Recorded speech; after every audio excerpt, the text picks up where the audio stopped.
तो मैं एडवोकेट उत्कर्ष शर्मा आप सभी का फिर बहुत बहुत स्वागत करता हूं हमारे चैनल में हमारी इस वीडियो में। तो दोस्तों, जैसा कि आपने मेरी पिछली वीडियो के अंदर देखा होगा जिसके अंदर मैंने जीएसटी के अंदर रेड के बारे में बताया था, तो मैंने वहां आपको बताया था कि जो ये रेड है वो इलेक्शन के बाद से दोबारा स्टार्ट हो जाएगी। तो दोस्तों, अभी जीएसटी का नोटिफिकेशन आया है कि ये 16 मई से जो है वो दोबारा से स्टार्ट होने वाली है। जीएसटी ऑफिसर्स को कुछ अधिकार प्राप्त हुए हैं जिसके बाद से वो 16 मई से आपके ऑफिस में आपकी शॉप पर आएंगे और आपसे कुछ डॉक्यूमेंट की डिमांड करेंगे। अगर वो डॉक्यूमेंट आपके पास नहीं मिले उस समय तो आपके ऊपर पेनल्टी भी लग सकती है और आपका जीएसटी जो है वो सस्पेंड भी किया जा सकता है।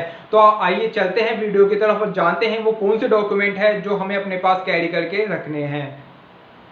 तो दोस्तों, बात करते हैं हमारे पास कौन कौन से डॉक्यूमेंट होने चाहिए कि जीएसटी ऑफिसर जब हमारे ऑफिस में आए और हम उन डॉक्यूमेंट को अगर दिखा दें तो जीएसटी ऑफिसर संतुष्ट होकर आराम से चला जाए।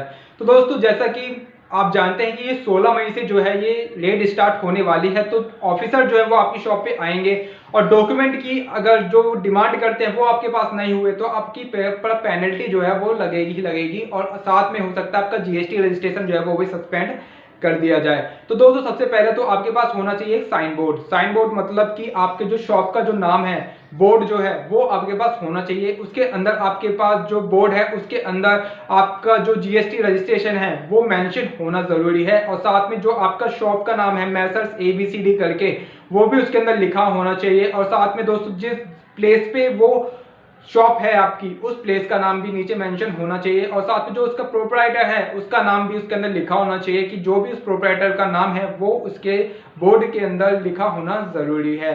साथ में दोस्तों, आपके जो सेल परचेज जो कर रहे हैं आप, सेल परचेज के जो बिल हैं वो आपके पास होने ही जरूरी है। उसका एक रिकॉर्ड आपके पास होना चाहिए ताकि जीएसटी ऑफिसर आए उसको देखे और संतुष्ट हो जाए, क्योंकि बहुत सारे इस तरीके के लोग हैं कि वो जीएसटी रजिस्ट्रेशन ले रहे हैं पर अपनी जो जीएसटी रजिस्ट्रेशन की जो रिटर्न भी जाती है इसके अंदर उन रिटर्नों को फाइल नहीं कर रहे हैं, है ना। तो इसलिए आपका जो जीएसटी रजिस्ट्रेशन है वो कैंसिल हो जाता है। तो आपके पास अपने सेल परचेज के जो बिल हैं वो होने बहुत ज्यादा कंपलसरी होते हैं।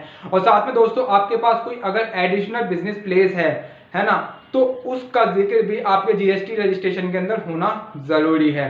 मान लीजिए अगर आपका कोई ऑफिसर जो है जीएसटी ऑफिसर वो आपकी शॉप पे आता है, आप उसको दूसरे प्लेस पे लेके चले जाते हैं, बताते हैं कि सर ये मेरा गोदाम है, यहाँ से मैं माल उठा लेता हूँ और अपनी शॉप पे लाके फिर बेचता हूँ। तो दोस्तों, वो जो गोदाम है वो आपका एक एडिशनल बिजनेस प्लेस हो जाता है। तो वहां पे आपको अपने जीएसटी रजिस्ट्रेशन के अंदर वो मेंशन करना बहुत ज्यादा जरूरी होता है ना। और साथ में दोस्तों, आपके पास एक अपनी आरसी भी होनी जरूरी है। जैसे कि हम व्हीकल जो चलाते हैं उसका हमारे पास रजिस्ट्रेशन सर्टिफिकेट होता है, उसी तरीके से जो हमारा जीएसटी है उसका भी हमारे पास एक रजिस्ट्रेशन सर्टिफिकेट होता है। तो अगर आपके पास वो रजिस्ट्रेशन सर्टिफिकेट नहीं है वो अपने प्रोफेशनल से आप प्राप्त कर सकते हैं और उसको आप संभाल के रख सकते हैं। हो सकता है आप उसको फ्रेम करवा के रख लें तो भी आपको कोई दिक्कत नहीं आने वाली है, पर आपके पास जो आपका रजिस्ट्रेशन सर्टिफिकेट है जीएसटी का वो होना भी आपके पास कंपलसरी है दोस्तों। तो दोस्तों, इन बातों का आवश्यक ध्यान रखिएगा ताकि आपका जो जीएसटी रजिस्ट्रेशन है वो कैंसिल ना हो और आपके पास कोई भी पेनल्टी ना लग सके। क्योंकि दोस्तों, अगर एक बार जीएसटी रजिस्ट्रेशन कैंसिल हो जाता है तो उसको दोबारा से प्राप्त करने में बहुत सारी कठिनाइयों का सामना हमें करना पड़ता है। तो दोस्तों, जो ये रेट जो है जिसे आप रेट कह दें या कुछ भी कह दें वो 16 मई से स्टार्ट होने वाली है। तो आपको